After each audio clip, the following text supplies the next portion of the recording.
Fireside Tales.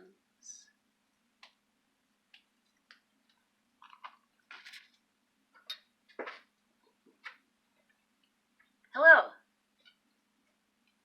I'm Merlin, Mililli.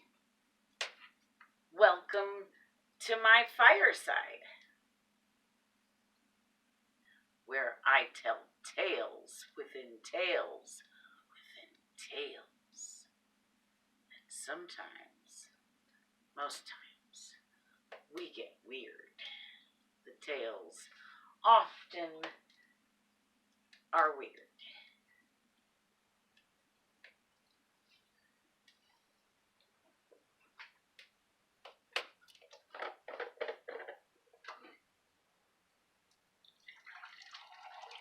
I decided to go with coffee by the fire. You can have whatever beverage you like, but I'm having coffee. I'm a coffee person. I like coffee. It's my friend. I'm a mom. Coffee helps me.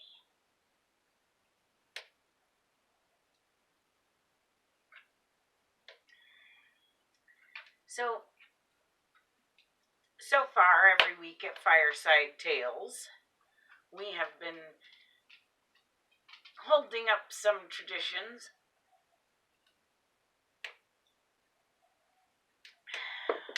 So far, every week, we've discussed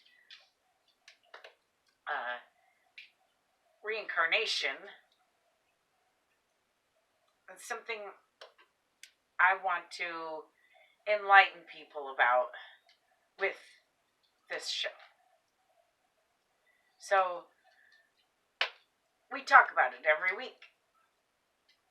And every week I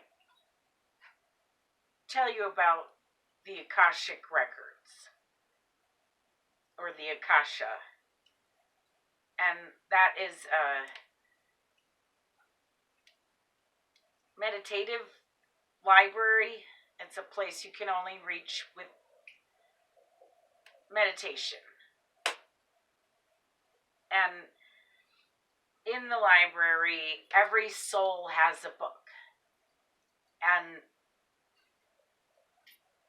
every book has a story of where the soul has been, or perhaps when the soul has been is a more accurate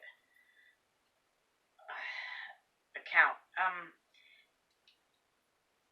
It's not exactly like a book because it's meditative, so you don't read words, you don't have to know multiple languages. I touch the book in a certain place and I have memories, basically, of where my soul has been. My soul remembers. I don't spend a lot of time wandering around looking in other people's books. In fact, I spend no time doing that.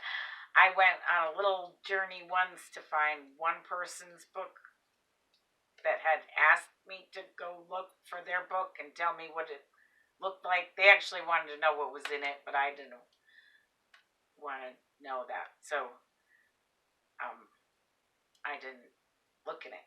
I just told them what it looked like, and it was very nice. But nonetheless, my book is not all that nice, and it's big and old and dusty.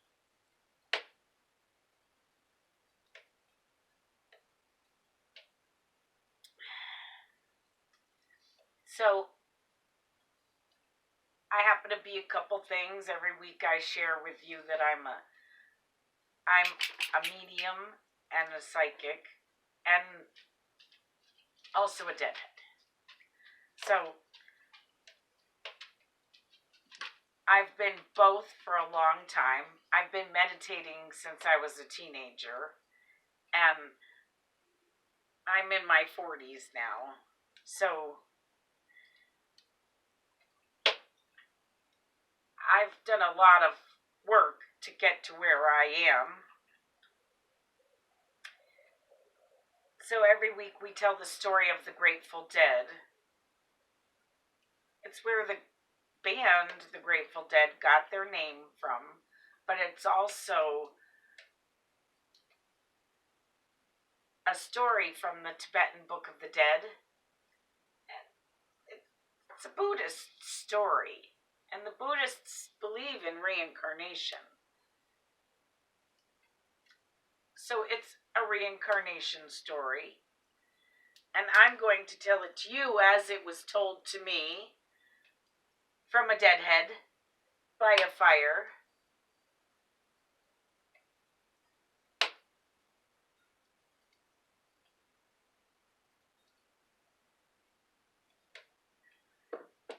Once, long, long ago, there was a traveler.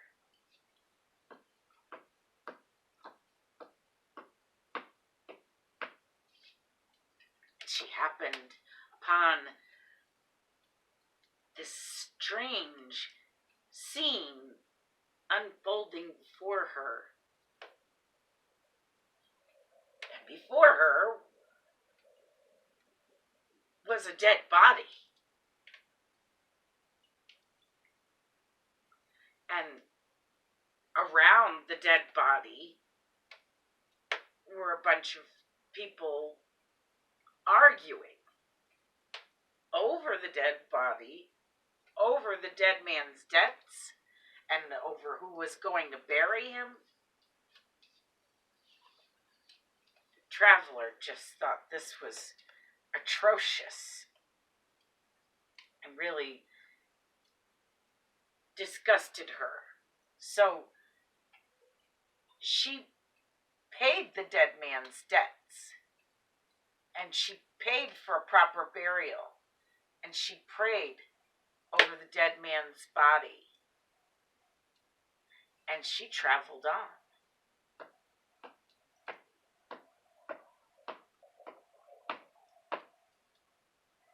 Then one day, decades later, she happened upon a life or death situation.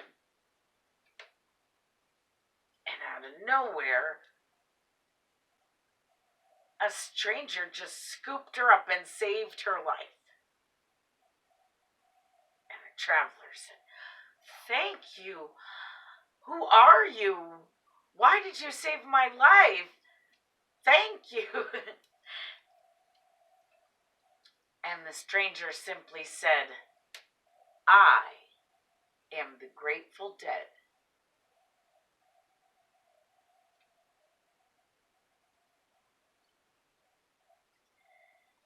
It wasn't a corpse that saved that person's life. The traveler couldn't have been saved by a corpse. Corpses don't save lives.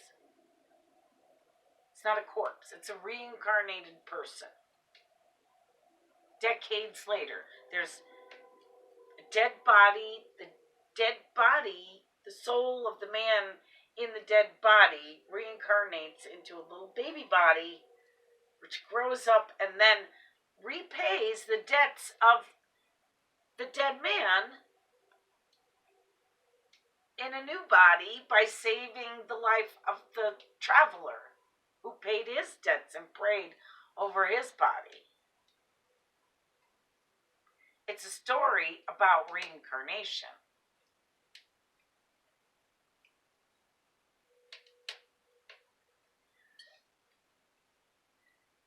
It's not a zombie. It's not a corpse. It's a reincarnated person. I believe I was reincarnated many times. On the spiritual plane, the spirits believe that people who are reincarnated are also those who were murdered. I haven't been able to disprove this theory.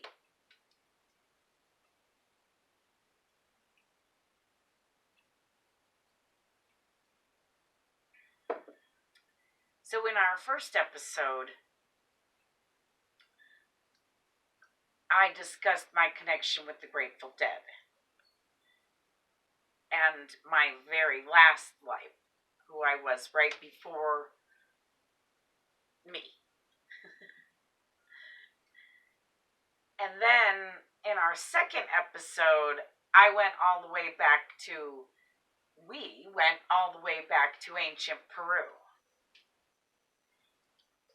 And we discussed interdimensional travel, and we discussed penalties for interdimensional travel, and we discussed ancient Tibet.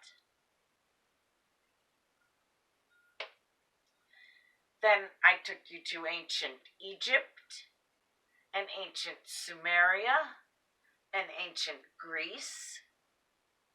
And then I discussed my watermark in my book, in the Akashic Records, where there seems to have been sudden water. It is my theory that this is marking the Great Flood. It also happens to coincide with when time changed from BC to AD, which makes some sense, but I think we may have lost some years in there. Who knows how long everybody was out at sea. But I'm sure they had to change the time because everybody was out at sea. And there was no internet. There was no... It should be BF, before the flood. AF, after the flood.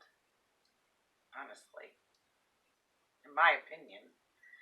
But everything before the watermark in my book is dry and sandy and light.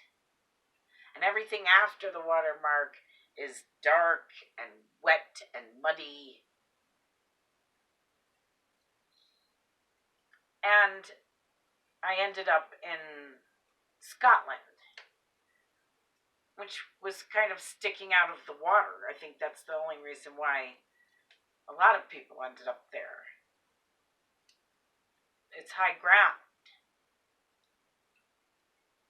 So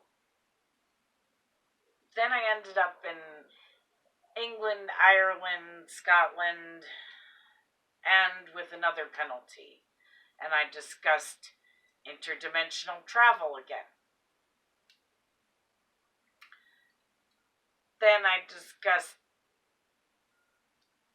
my life in Byzantium, and I last left you at a life in France, mostly in France, a life which began in present-day Turkey and ended kind of horrifically in France. In 1307, I was burnt at the stake with 12 other Knights Templar. I don't really believe I was a real Knight Templar, but that I was pretending to be a Knight Templar.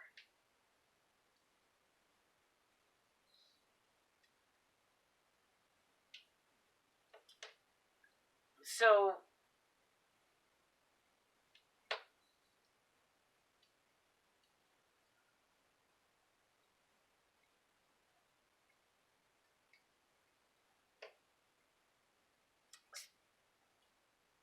the Templar Knight and the France connection are both threads. These threads I've been discussing that seem to connect one life to the next. And the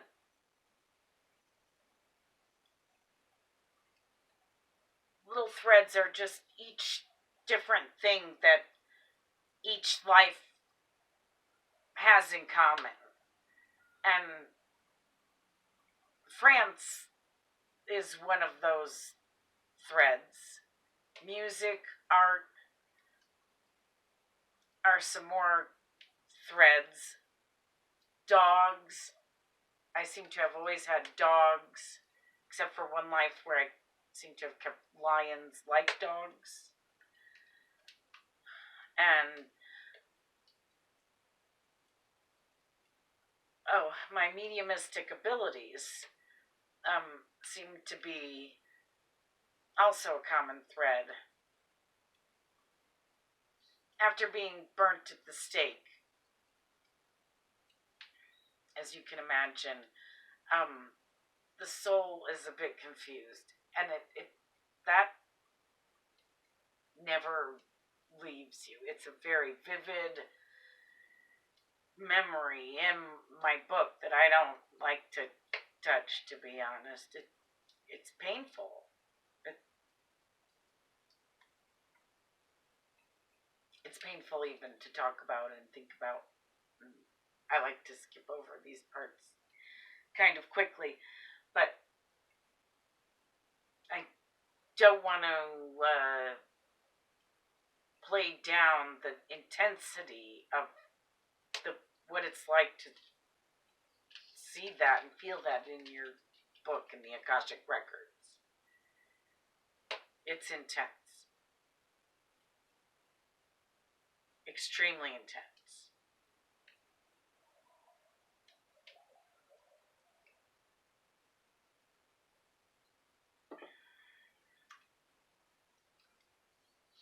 So, I was confused in my last life after being burnt at the stake.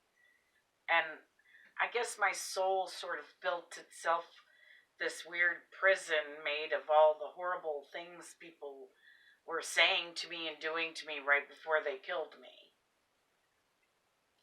And how they told me I was going to hell. So I created this hell for my soul where I was sort of stuck for a moment until the angels came and told me that I needed to come with them. And so I guess we went to heaven, and they healed me and helped me, I guess, to decide to reincarnate. And from here on in, angels are a common thread too.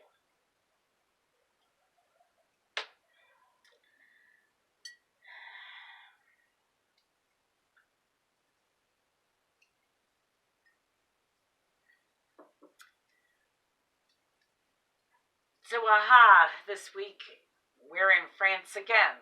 It seems to be a interesting little thread where I'm reborn, oftentimes in the same area that I died in.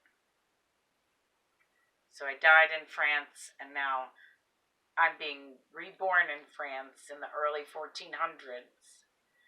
And I was born a girl, again, to a farmer and his wife who had many children. And so I had many siblings, and I was forced to look after siblings and teach them how to farm. And then I was also forced into some serious hard labor as a young child. And I didn't really care for the hard labor. I wanted to pray and felt I was more of a holy person. But my parents wanted me to be a farmhand and a nanny to their younger children. And I didn't want to be that. So I spent a lot of time in the chapel. And in the chapel there was a statue of Michael, the archangel. So I often prayed to Michael. And it was shady in there. And cool, and I didn't have to work while I was praying. So I liked it there. And then when I was 16, guided by Michael the archangel, I left home. and I was guided by Michael, the archangel. I had just come from the angels. I was only 16. I was still very well connected with them, and a medium and psychic in this life too. In the 1400s, which, was frowned upon by the church, obviously. So I quickly found a way to be hosted in 1429 by the French royal court. As you may have guessed, by now I was known as the Maid of Orleans, or Joan of Arc.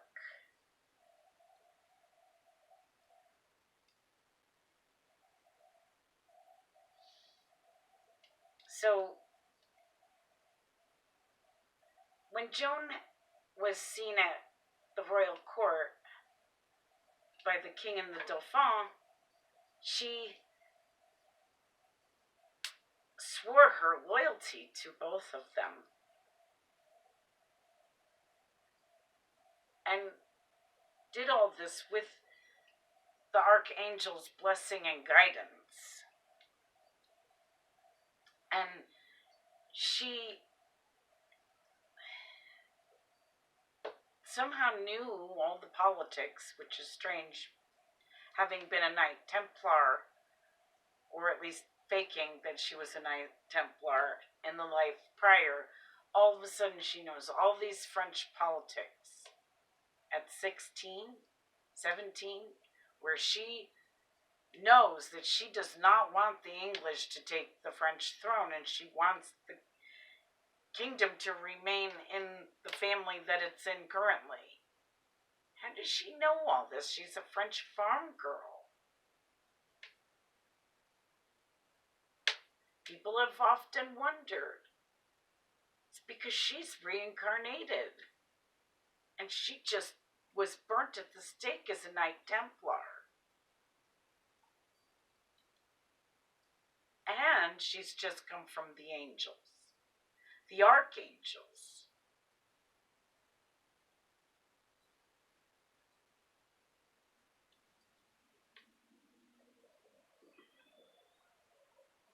So she fights in a battle. It's a famous battle. It's in all the movies about Joan of Arc, where she's struck by an arrow.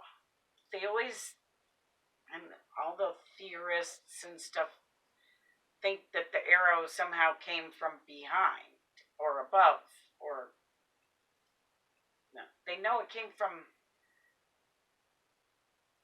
well, they think it came from above, and it didn't. And she was on a ladder. They get that much right.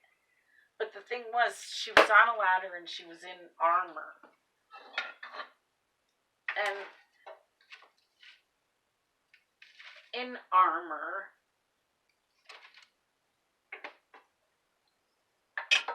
you have these little open areas, and one of those areas is right here. There's a little opening like in the armpit, and an arrow actually came from below, from her side, from the French side of the wall, and hit her in the shoulder and like grazed her shoulder blade. So it was on the outside of her shoulder blade, like through her armpit. But it got stuck on the armor. So they had to break off one end and pull it all the way the rest through. Which really wasn't too bad, but it bled a lot because it was the armpit. There's a big vein there. So it looked really bad, but it really wasn't that bad. And they, she, I made them cauterize it so the bleeding would stop with a sword. I may have even done it myself because they may have not wanted to do it. But and once you cauterize it stops bleeding. And then I went back and fought some more.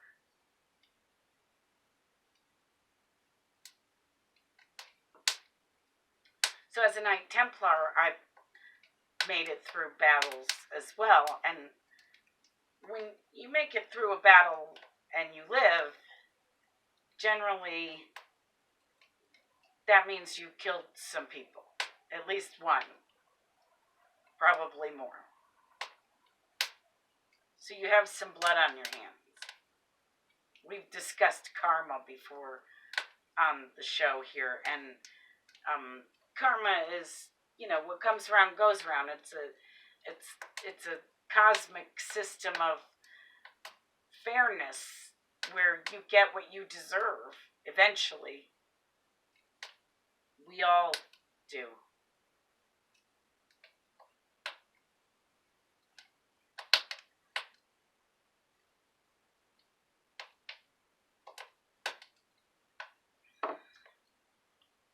So every life I've taken, I believe later I pay for.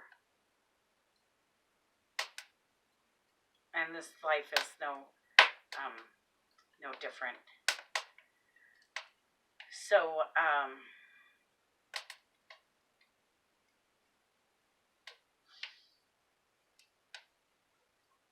I believe that Joan was betrayed by the Burgundians in that battle, but she was later betrayed by the Burgundians and captured by them. Their fellow French people who betrayed her and her king, more importantly. And they captured her. What they leave out of the history books is that they tortured her and they raped her.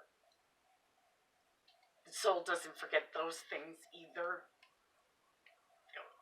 Carved into it.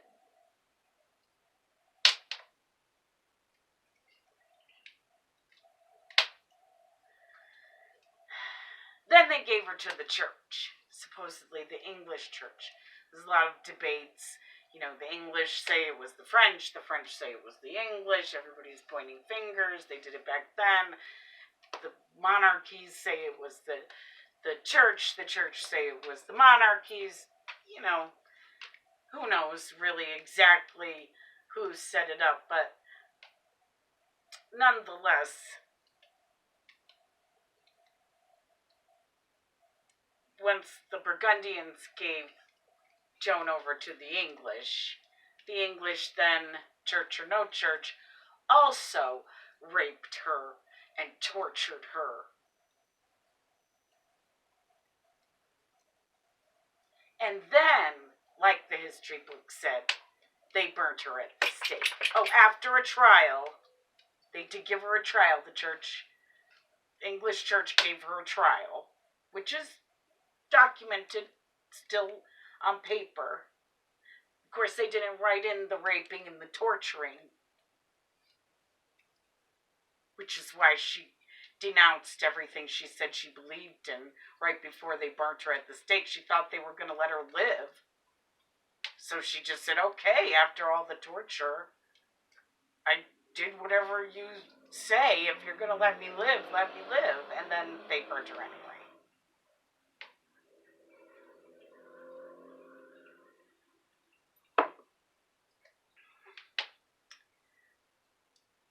So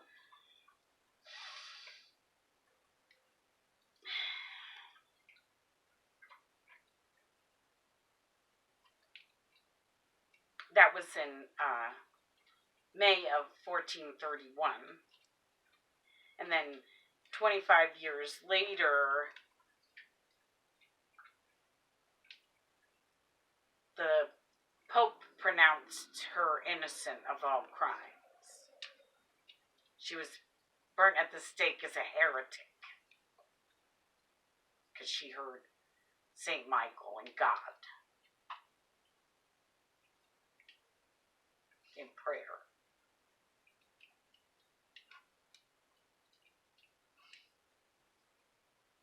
And then they canonized her in 1920.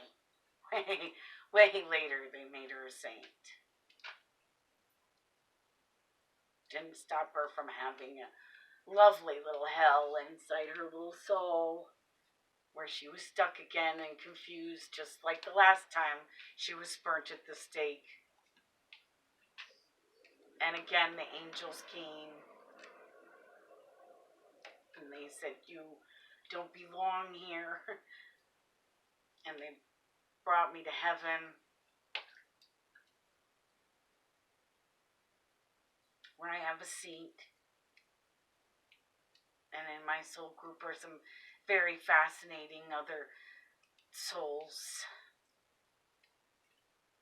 You probably wouldn't believe if I told you who they were. You would know them all.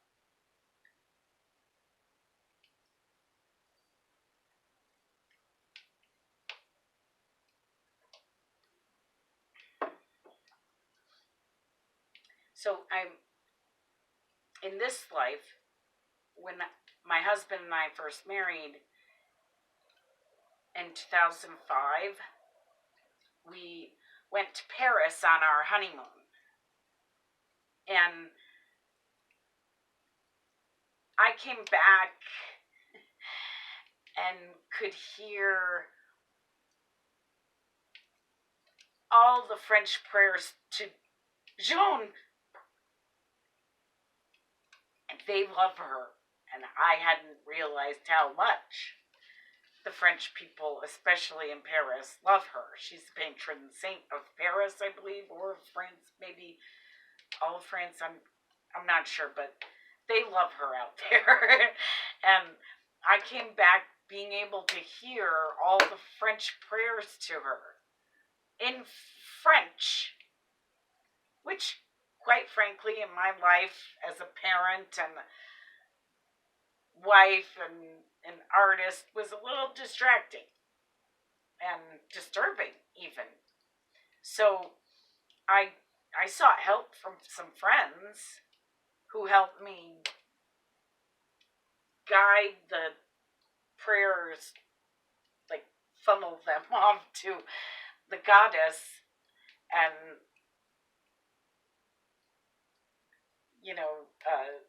I prayed that the goddess is more capable than I am of dealing with all those prayers, because I couldn't do it and live a life. It just was too complex.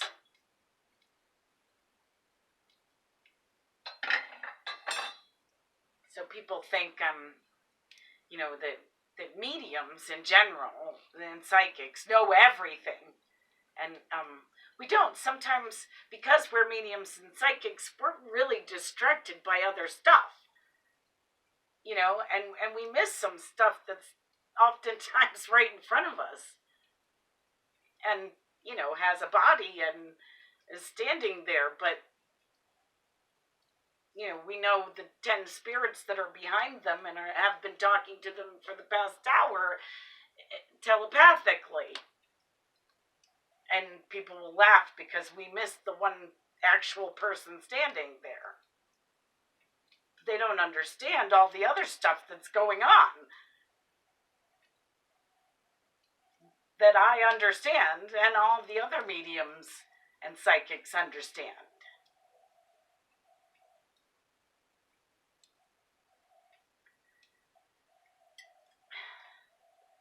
So, little eye into my little weird world.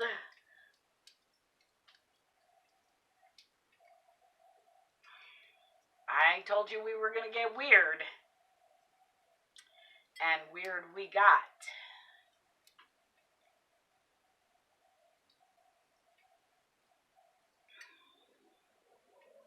So every week, I've also been singing for you David Crosby's Deja Vu, which is a song, but I believe songs are also tales, stories nonetheless. And I believe Deja Vu is a little bit about reincarnation, so that's why I chose the song. So I believe Deja Vu itself, the phenomena, is actually more linked to our dreams than necessarily our past lives. I've distinctly remembered seeing things in my dreams that I saw in a deja vu moment. That little snippet of time that you see unfold, and you've seen it before somewhere. You can't quite put your finger on it. And I've dreamt it in a prophetic dream. I've connected the dots. Though I imagine, I've dreamt things from past lives, so,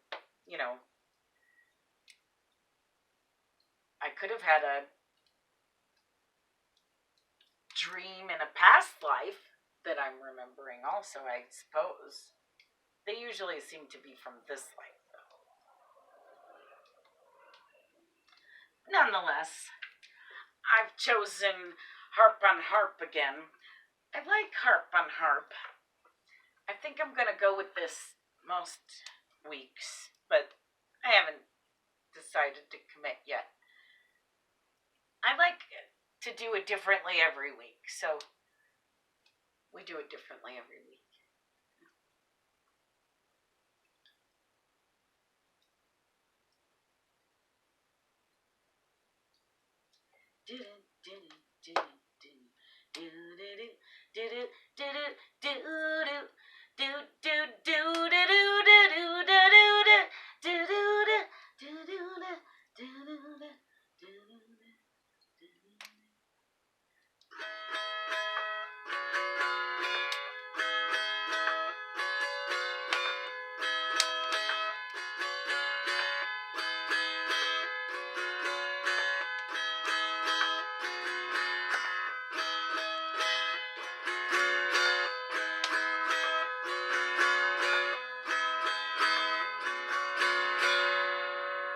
If I had ever been here before, I would probably know just what to do. Don't you?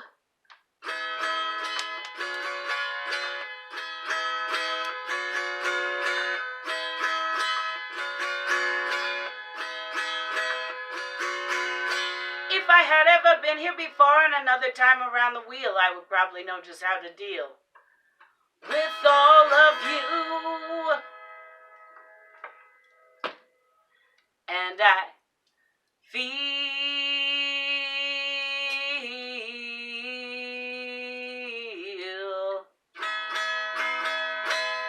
like I've been here before.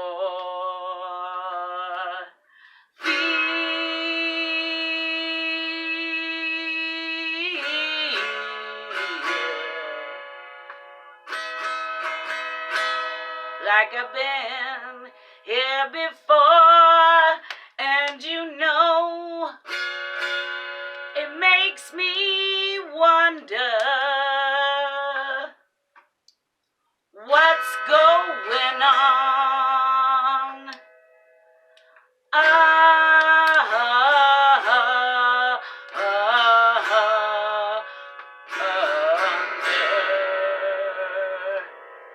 the ground.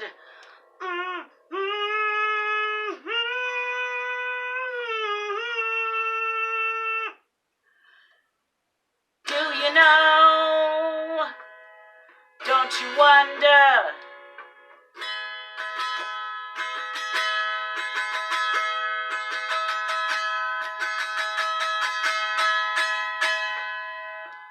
What's going on down under you?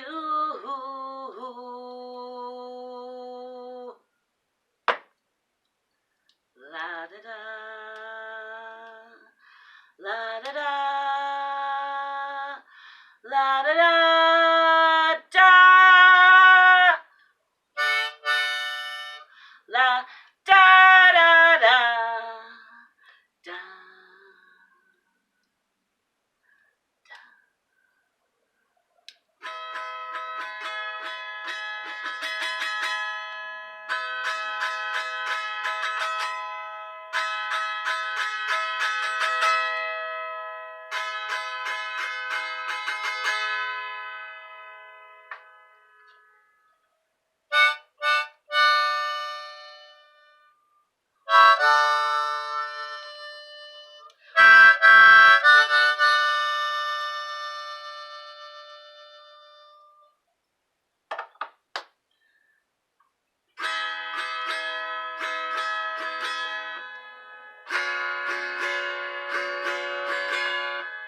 have all been here before.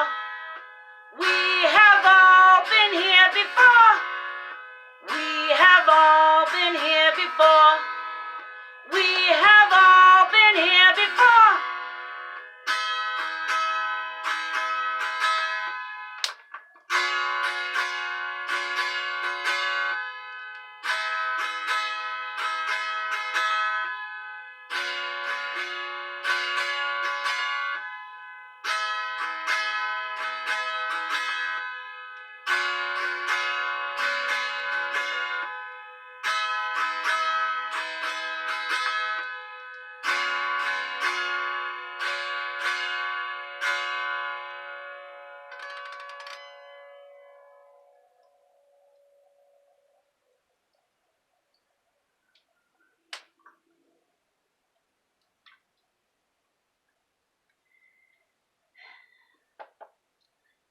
Well, some of us have been here before.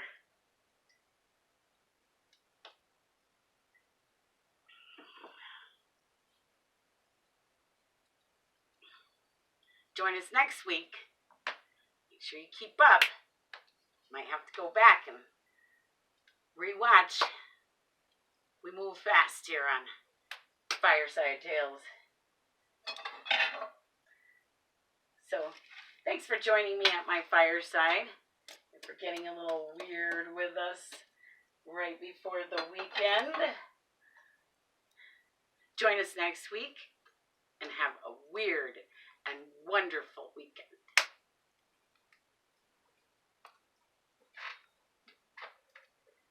A Mililli Studios production.